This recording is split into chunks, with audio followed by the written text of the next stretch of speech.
Fairbear papud esimesteks sammudeks, need on saadaval suurustes 19 kuni 22.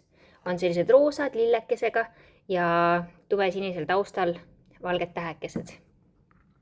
Nad on valmistatud sellisest kunstnahalaadsest materjalist, mitte kootud kangast.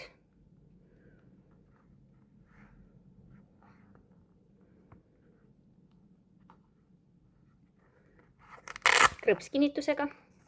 Sees on neil sisetald, mis on eemaldatav ja vooder on samast materjalist.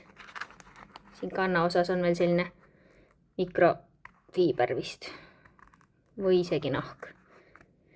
Siis nad on väga painduvad, et oleks neid esimesi samme mõnus pehme teha, igatpidi painutatavad.